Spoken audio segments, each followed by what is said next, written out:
এই জন্য বাংলাদেশ জামাত ইসলাম চায় একটা বৈষম্যহীন সমাজ, যেখানে নিচতলায় আর গাছতলায় এত ব্যবধান থাকবে না। সমাজের মানুষ যার যার জায়গায় তার বৈধ অধিকার ভোগ করবে।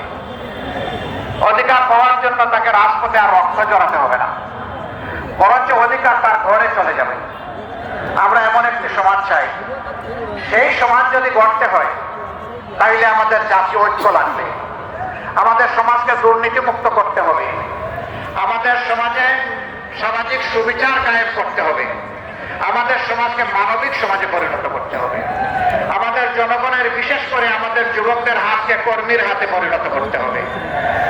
এখন বাংলাদেশের শিক্ষা প্রতিষ্ঠান থেকে লক্ষ লক্ষ আমাদের সন্তান, আমাদের ছেলেরা মেয়েরা বের হয় এক টুকরা কাগজ হাতে নিয়ে, তারপরে এই অফিস ওই অফিস, এই ইন্ডাস্ট্রি ওই ইন্ডাস্ট্রি, এই সরকারি কার্যালয় ওই সরকারি কার্যালয় দৌড়াতে থাকে একটা চাকরি পাওয়ার আশায়। চাকরি তার কপালে সহজে জুটে না।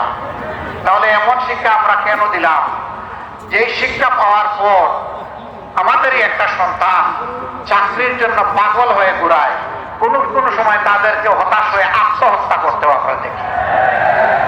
ওই সমাজ আমরা আর চাই না।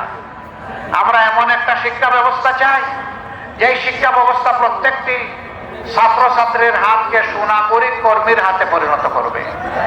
তার শিক্ষা জীবনের পাঠ ঢুকিয়ে ফেলার সাথে সাথে কাজ তার ঘরে তার হাতে চলে আসবে, কাজ তাকে ডেকে নিয়ে কাজের ময়দানে হাজির করে দেবে।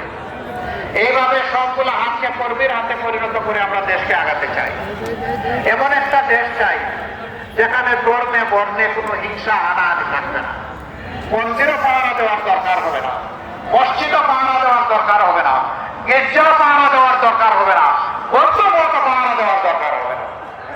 মানুষ মানুষকে সেদিন সম্মান করবে এবং মাথা উঁচু করে দাঁড়াবে।